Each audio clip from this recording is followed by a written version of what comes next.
किसी भी देश की अर्थव्यवस्था की मजबूती को नापने का एक बहुत इंपॉर्टेंट तरीका होता है कि आप उस देश के बैंकों पर नजर डालिए।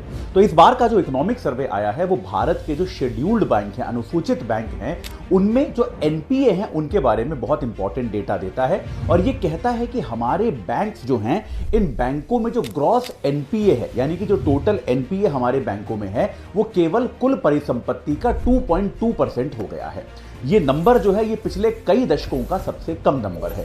याद रखिए, एनपीए वो नंबर है जिसके बारे में बैंक को ये लगता है कि ये ऋण दिया गया है लेकिन ये वापस नहीं आने वाला, ये खराब ऋण है, ये बैड लोन्स हैं, जिस व्यक्ति ने ये ऋण लिया है या जिस कंपनी संस्थान ने ऋण लिया है वो वापस नहीं करेगा। तो कुल ऋण का केवल 2.2% अब हमारे पास ग्रॉस एनपीए बचा है और अगर हम नेट एनपीए पर जाएं तो नेट एनपीए तो केवल 0.5% बचा है। नेट एनपीए का मतलब क्या होता है? ग्रॉस एनपीए में से वो वाला एनपीए हम हटा देते हैं जिसके लिए बैंक पहले ही व्यवस्था कर चुका होता है। बैंक अपने लाभ में से कुछ प्रोविजनिंग करके उस एनपीए को कवर करने का इंतजाम कर चुका होता है।